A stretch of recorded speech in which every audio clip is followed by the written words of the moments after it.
Hey, what's up, rock stars? It's Rox with a little bit of talk about what's at the top of the blogs. So let's get to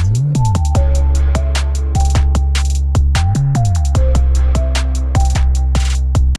All right, you guys, let's start with the story that just aggravated my nerves the most this week. And that was with the altercation that turned into just full-blown ignorance between AlexisSkyy and AkbarV. Now, starting from the beginning, AlexisSkyy and AkbarV have had some little bit of history on Love and Hip Hop. You know, AkbarV is very protective of Atlanta and her self-perceived status in Atlanta. Her being from the streets and out there grinding, putting out all these albums that most of us had never heard of. She does have she does have a cult following, a small following. I mean, she does have a following here in Atlanta. She was known before she came to Love and Hip Hop. I did not know her, but the girl who does my lashes, actually, I remember her telling me about her some years ago. But anyway, they had some history, some issues, and they seemed to have buried it, but it didn't seem like it was all the way straight. And I don't know if you could ever feel all the way straight with AkbarV, because like I said, if you are somebody else coming to Atlanta, she feels the need to have some sort of attitude or problem with you, okay? Because this is her city. She claims it as her city. So we got that. I have tried many times to be sympathetic to AkbarV and her story. Shit happens. People make bad decisions. They aren't the best version of themselves. Whatever the situation may be, she did not have her children. We saw some of her story on Love and Hip Hop, was able to try to get some of her perspective on the reasons why, whatever, okay? She seemed to be trying to make some sort of relationship with her kids now, and I always say it's never too late, all right? But AkbarV did have some issues in the mothering department, and she even admitted that herself, okay? Her family members were raising her kids, and she was in the process of trying to get the children back. All right, so I'm just trying to give you a little bit of history. You guys also know AlexisSkyy and all of her history. Evidently, the two Love and Hip Hop stars were hosting an event at a club in Philadelphia together. They say that during the event, they were cordial. They didn't have any problems. As a matter of fact, they posted a picture of them inside of the club, I guess in the VIP lounge where they would be, where it looked like everything was all good. Somewhere along the night, things went left. And as they were leaving the club, you could visually see that everybody was arguing. We saw AlexisSkyy walk out with her friend Lyra Galore. And then we saw AkbarV walk out, and they were yelling back and forth with each other. I could never really understand what they were arguing about, but shit was tense. Next thing you know, they're fighting. They're up on each other. They're kind of pushing each other. Security had to jump in to break up the fight. And that was that. Now, you know how these reality stars will do these days is immediately jump onto Instagram Live. Well, mostly because the video ended up getting posted on social media. So, it was on the Shade Room. Everybody was able to see that they was fighting outside the club. So AkbarV got onto social media, and this is where shit just really truly went left. She talked about how she couldn't get to AlexisSkyy the way she wanted to. Security was not going to let her get over there, but she knows how to spit. Okay, so she was able to get a whole bunch of spit together in her mouth, which we've already know that because we saw us, at least I remember seeing a video of her giving somebody a blowjob, and when she pulled up that loogie, I almost died. I was like, ugh. Gross.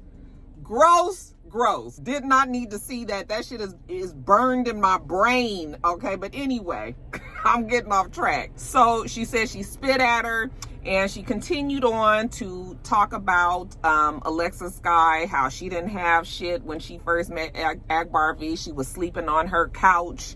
Okay, when she was pregnant, she was on cocaine. And then this is when, now I'm giving you guys the words that AkbarV said. They are very disgusting and they're very vile, but I'm telling you, these are the words that she said. She said that is the reason why her child was brain dead. Her daughter, Lele,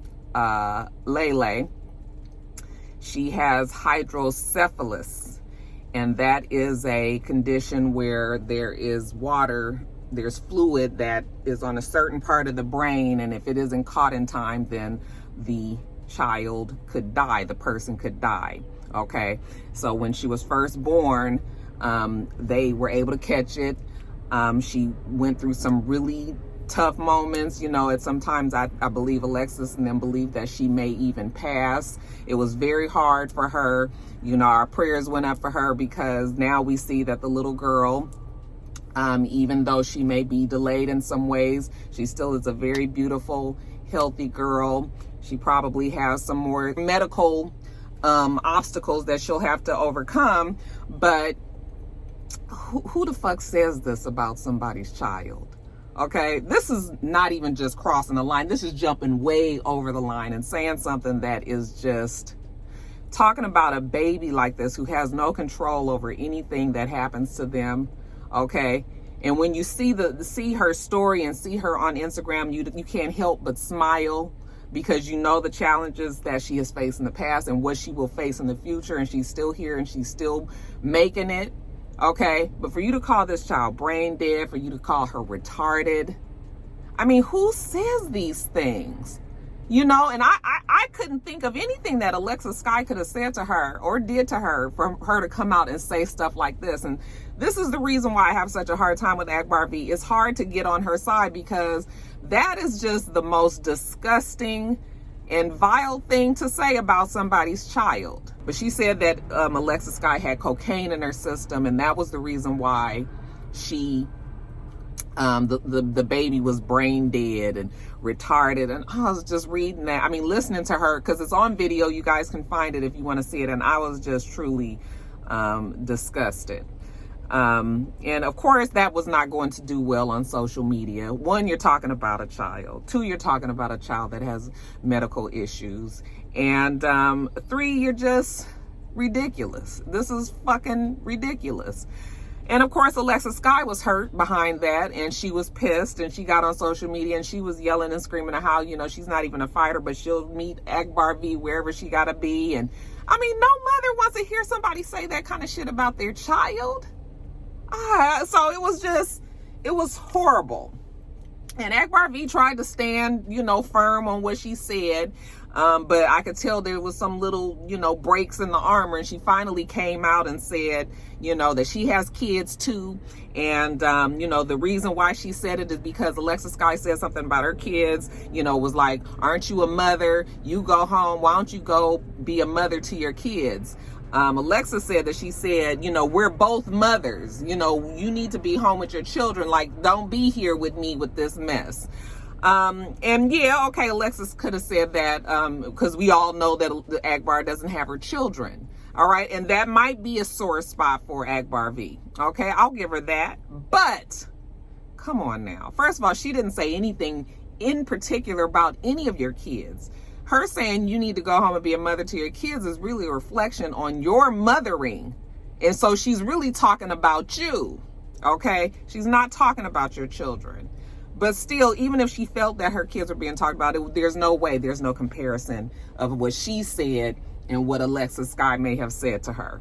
Okay. But she said that her children have to see these things on social media, and they you know, they get upset by the things that they see. But I would imagine that her kids are more upset by the things that they see their own mother doing. Okay. The steps that she takes to just go overboard, above and beyond the need to defend herself as a native of Atlanta. And, you know, these are her, like, nobody has time for that.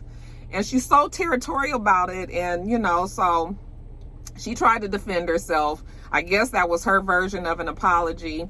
I wouldn't accept that. That was not an apology. Okay. She did try to say that it was no reflection on Lele.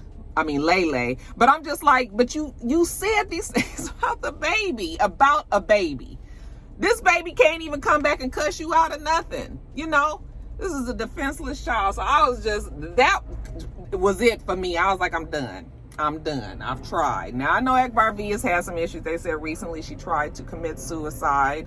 I'm just going to say that Akbar has issues within her own self that she needs to deal with. And I was glad to see that AlexisSkyy finally just bowed out of it and said, nobody can help you but God, because I feel like maybe AkbarV needs to have a long sit-down conversation with God and try to get some issues resolved. Because if it's so easy for you to say something like that, then there's something truly wrong here.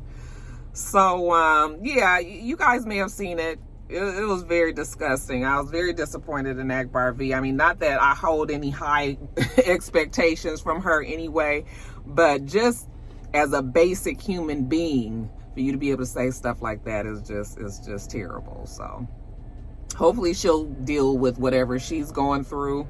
You know, hopefully AlexisSkyy will continue to be the best mom that she can be to this little girl, and make sure that she gets all of the medical needs, you know, of this little girl taken care of, which I believe that she will be doing. So I've always said that I like AlexisSkyy. You guys told me that she has done some things in the past where you know, she was problematic or whatever, but I haven't seen that recently. Like, it seems like the girl is just trying to handle her business, do her you know, her jobs, go and do her events, or her what do they call them when she goes to these different clubs and different places? She gets paid for it. Like, one of her friends came out and defended her and said, you know, she makes $5,000 to $7,000, you know, per showing, and she books like 5 to 10 of those, you know, within a week or so, and she's just trying to handle her business, take care of her daughter. If she had cocaine in her system, they would have taken that little girl, and they would have taken the little girl. Okay, she didn't have any of that in her system. That is just something that happened to her child for whatever reason. Not every child is born 100% healthy, and you just have to deal with that, you know, as a parent. But yeah, God, it was terrible. So I don't see it for AkbarV. She's embarrassed herself many times, but this one took the cake.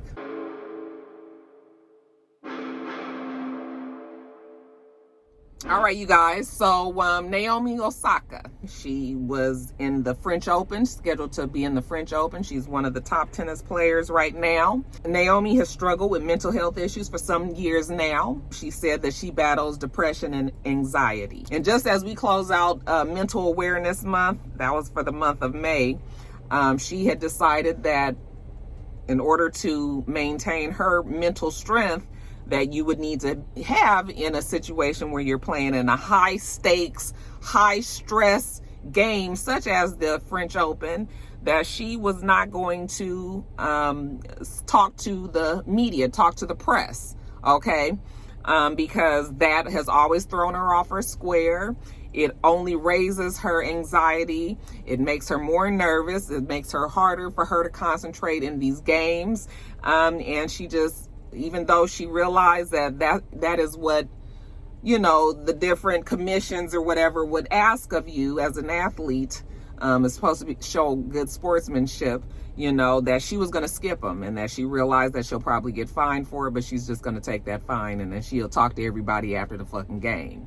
I don't think that that's asking too much, and it really is not the first time that we've heard athletes complain about having to talk to reporters or talk to sports analysts or whatever in the middle of a competition like this. Okay, when these athletes are playing at such high levels and have to try to maintain their focus, when you're trying to stay in that zone, you can get knocked out that zone easily, especially if you may not be winning, okay, in a competition. So say, for instance, if you were playing basketball, yeah, I could probably talk to you after the game is over, but these halftime conversations that people want to have, okay, and even after the game, if I'm pissed about losing, and I already know that I'm not going to be the most agreeable when we get up on this microphone, all right, but I'm being forced to sit here and talk to you. I still have game 2, 3, 4, 5, 6, and 7 to go.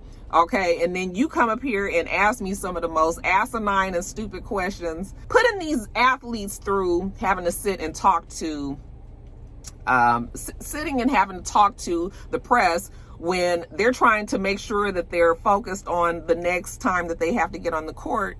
is just ridiculous. Okay, remember there were some basketball players that had said that they wouldn't do it, and they were fining them, and they were saying that they, you know, it was a big deal. So finally the players and the football players and all that started to come around. You know, you could pick one or two people that you said that you would, you know, try to talk to, and they would talk to. They would know ahead of time that they were going to be the ones and all that. But I would imagine that many of these sports players would rather not talk to the press. Okay, at least let me get through this fucking game, or let me get through this tournament. Okay, so she says she ain't doing it.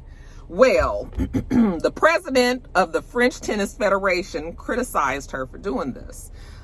They also fined her $15,000 ahead of time before the French Open even happened. They fined her $15,000 because she wouldn't talk to the press. That was even before the French Open had happened. And they threatened her and said that they may even, threatened expulsion from the whole French Open. And Naomi was like, you know what? I got one better for that ass. Fuck it and fuck this. Since you guys have a problem with me saying that I need to protect my mental health so that I can put my best self out there on this court, since you guys can't seem to get with that, even when I said I would pay the fucking fine, since you can't accept that, then how about I just don't do the shit at all? So she withdrew from the French Open. And we haven't had a tennis player do anything like this, who's at the top of their game, who's, you know, some of the top seeded tennis players just be like, fuck it, I'm not doing it anymore. Okay. And I was like, my hats are off to her. For her to create this sort of just like barrier to protect herself from all of that. You know what? Then I don't need this. I don't need this at this time. I'm not mad at all. But you know who is mad?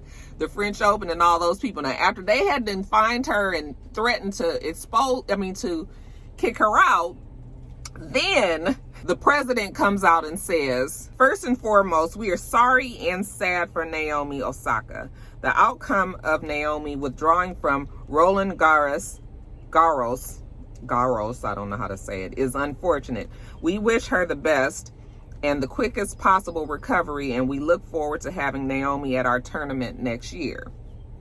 Okay, we remain very committed to all athletes' well-being and to continually improving every aspect of players' experience in our tournament, including with the media. I think this was an eye-opener for, they're going to have to make some changes in the sports world itself. You know, it's a different time. They didn't have social media back in the day. Social media is so prevalent right now that I don't know if these organizations realize that people don't just deal with you in this conversation of an interview, but then they also have to see it being played over and over and over on social media. People criticizing the things that you said in the interview. Something that should just be so simple as, what do you think that you could do a little different in the next game? Well, I could probably fucking win. Okay, well, is that what you want me to say? Okay, nobody feels like getting into the techniques and telling you all what they, noticed, and nobody fucking feels like that. So then if you get smart with the interviewer, then you got to turn around and listen to people complain about you on social media. That just brings more attention to you. And I totally get it. If you are a person that don't want all that attention on you, you just want to play the game because you love the sport. That is a drag on everything else. So, like I said, she's hoping that, she said she's gonna take some break. Her and her boyfriend gonna go out of town, go on vacation. She said, and right now she ain't got shit to say to nobody, but in the future she's hoping that she can sit down and that they can make some, they can come to some agreements. And I'm sure a lot of the other tennis players probably feel the same way but never said it. And I'm sure many other athletes, period, feel the same way but haven't said it. So I think that it's great.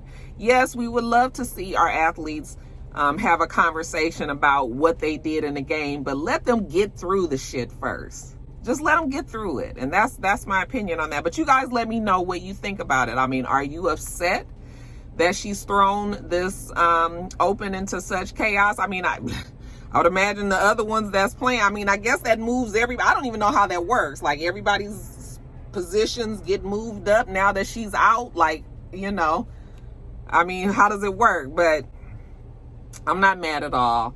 You must protect yourself at all times and at all costs. Let me know what y'all think about Naomi dropping out.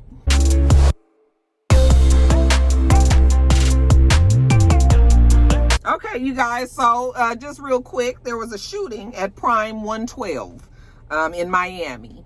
And evidently they had arrested DaBaby. Okay, or at least they took him into custody. Not quite sure if he was officially charged with anything, but they said that DaBaby had let off one round in the crowd of I guess of whatever shooting that had went down there at Prime 112. So he was taken into custody. Now I believe he said that he shot in self-defense. Not sure if people were trying to get to him or if he was just caught up in the melee or whatever. Okay, but I saw yesterday that they did catch the actual suspects. I believe there were 2 gentlemen that they did catch, and they ended up letting DaBaby go. Okay, said that he was cleared of all charges and that he was freed. DaBaby is not in jail. The people that were shooting, I guess, that started everything, I mean, that must mean that DaBaby has a license to carry, you know, and has you know, a registered gun and has followed all of the whatever, but he feels that, I mean, and you can have a gun in Florida, so I guess he feels that this is the best way to protect himself. I mean, you have your security guard, but then sometimes you got to do it for yourself too. Now you're gonna have to be careful doing shit like this, because now you are DaBaby, so you know you can get yourself caught up in some shit. But this time it has worked out for him. I was reading in the comments yesterday when they were talking about him being let go, and somebody was like, I need DaBaby's lawyer. Okay, let me tell you, I know DaBaby's lawyer gets paid very well, because DaBaby has been caught up in quite a few little you know, some back and forths over the last couple of years, and he always comes out clean. Okay, remember when he got into the little he got into the spat with the hotel worker, or the person that was at the hotel was trying to take pictures of him, and you know, he smashed the phone or something, and then we saw another thing with some cars, and they pulled up on somebody, and it was some shooting. I don't know if it was shooting or they jumped out the truck and beat up the guy. Child, it was a whole bunch of shit with DaBaby. Okay, and every single time the man don't go to jail and he comes out clean. So yes, DaBaby has the hardest working lawyer on this down south. And since we're talking about rappers that have been in trouble, let's talk about YFN Lucci. Okay, YFN Lucci hasn't been so lucky. I shouldn't laugh because the young man is in jail. He's been caught up in a lot of shit, okay? And remember I told you guys that he was arrested for, they believe that he was caught up in this murder that had happened at a McDonald's one evening. They believe that he may have been either driving the car that, you know, was shooting. Somehow he was involved. I don't know if they believe that he was actually the shooter, but he was involved in this murder out here in Atlanta. So he was arrested for that, but I believe that he was bonded out.